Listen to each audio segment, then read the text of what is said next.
देखो यानी कैसा है कि मेरा ही प्रोजेक्शन, यानी मेरा ही सारा कुछ खेल चल रहा है।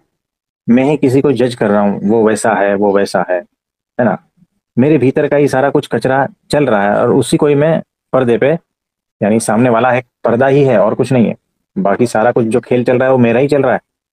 आपको पर्दा पर्दा नहीं दिखता है, आपको पर्दा के ऊपर चलायमान दृश्य दिखते हैं।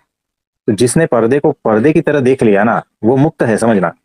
यानी कि निर्दोष दृष्टि यहाँ पर आती है, निर्दोष बुद्धि। जिसने निर्दोषता को निर्दोषता की तरह देख लिया, वो मुक्त है।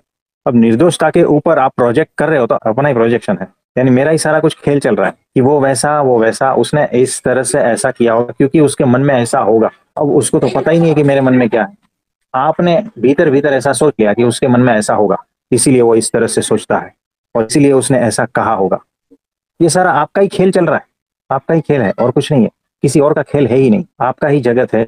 आप ही उस जगत के निर्माता हो। ब्रह्मा विष्णु महेश हो, सब कुछ आप ही हो, आपके ही जगत के। दूसरे को तो कुछ भी लेना देना नहीं है, कुछ भी नहीं।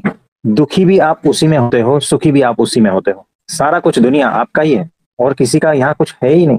जो भी दिखाई दे रहा है, सुनाई दे रहा है, अनुभूति में आ रहा है, सारा कुछ आपके भीतर ही तो है ना। बताओ, 2.5 किलो की खोपड़ी में सारा खेल चल रहा है। उसी से ही सुखी दुखी होते रहते हो जीवन भर। कभी इधर भटकते हो, कभी उधर भटकते हो, फंसे रहते हो। मुक्ति का कोई रास्ता नहीं मिलता, और उसी में ही उलझे रहते हो। यही खेल चल रहा है, 2.5 किलो की खोपड़ी, सुबह से शाम तक और जन्म से मृत्यु तक। यही चल रहा है, और क्या चल रहा है। आप ही की खोपड़ी है, आप ही का ही प्रोजेक्शन है, आप ही के ही विचार है, आप ही की मान्यता है, सब कुछ आपके भीतर है। बाहर किसी को थोड़ा भी फर्क नहीं पड़ता, चेक कर लेना भीतर, यही सब चल रहा है। दूसरा तो सिर्फ पर्दा मात्र है, निर्दोष है और कुछ नहीं है।